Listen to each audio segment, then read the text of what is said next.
This presentation will cover the story of Jesus walking on the Sea of Galilee from Matthew 14:22 to 33. This is a well-known passage by many people. You may be able to recall many of the details of the story just from your recollection of hearing it in Sunday school, for instance. You may remember that the disciples are in a boat on the sea, that a large storm comes up as they're trying to progress across the sea, that Jesus comes walking to them on the water, that Peter, in faith, gets out of the boat as well and walks on the water a bit himself.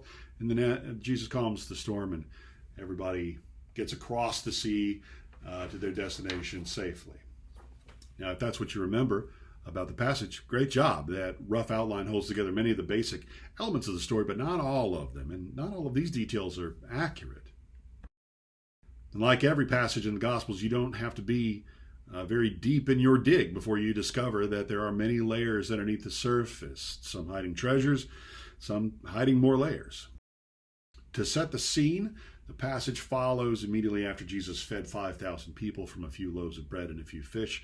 They are on the east side of Galilee near Bethsaida. Jesus makes his disciples get into a boat, orders them to cross the Sea of Galilee ahead of him to get to Gennesaret, about 7 miles away, while he disperses the crowd and then goes up a mountain nearby to pray.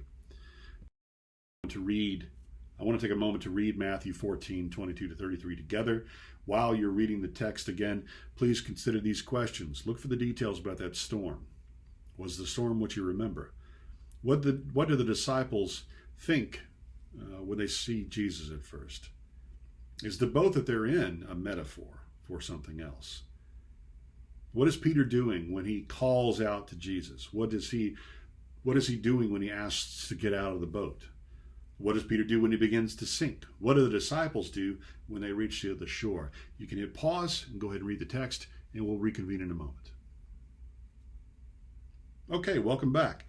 Now that we've had a chance to read the passage in Matthew together, let's establish some background information that will be. This is the Gospel of Matthew. It's anonymous. Tradition holds that the author is Matthew, the tax collector, mentioned in the Gospel, but this is not established by evidence. The text of Matthew supports it being written after the destruction of the Jerusalem temple, which is an enormous landmark event in Jewish history. And there are texts from about 100 CE that appear to have knowledge of Matthew as well. So the date of this gospel writing appears to be about 80 to 90 CE. It was written in Greek. It was written for, we feel, an urban, diasporic Jewish audience. So these are not people that are in Jerusalem or in Palestine, but they are spread out. One location that we theorize that this may have been written is in Antioch. There are some themes unique to Matthew that will help you understand this passage as well. First, again, Matthew is writing for a Jewish audience. We have a lot of legalism in a lot of the text, a lot of nitty-gritty as far as how things operate. A very long passage from the Sermon on the Mount that gives us a lot of detail about how to live. So it's a very legalistic kind of a document. He also uses a lot of imagery from the Old Testament frequently throughout the gospel. Our passage is no different. You may notice Jesus going up the mountain to pray. This happens frequently in Matthew, and it's likened to Moses going up the mountain, Mount Sinai, to speak to God or to receive the law.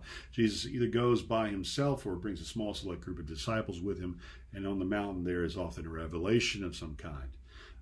The Sermon on the Mount was delivered from a mountainside. As we said before, the Transfiguration, the Great Commission, these are all things that happened on a mountain. In our passage, we also see Jesus walking on the sea, not the water, quote unquote, like Peter does later. That's how the author phrases Peter walking is on the water. But Jesus walks on the sea, which in Jesus' time was an indication of his control over an entity that was thought to have a supernatural sort of force. It was the sea was considered to have a mind and a will of its own. Jesus goes out to the disciples as they're struggling on the sea in the darkness, a time associated with evil or just limited sight. So when Jesus walks in the water, he is likened to the God of creation that controlled the waters in Genesis 1. At the end, the disciples have Jesus in the boat and they reach their destination, not unlike Moses bringing the Israelites through the Red Sea to safety. Later, There is another layer to this as well. When Peter calls Jesus from the boat asking, Lord, if it is really you, it's remarkably similar to Matthew chapter 4 and Jesus being tempted by Satan in verses 4:3 and 4:6. Satan asks Jesus to demonstrate his power after Jesus spent 40 days fasting in the desert. Jesus successfully thwarts the devil's intentions with his answers and succeeds.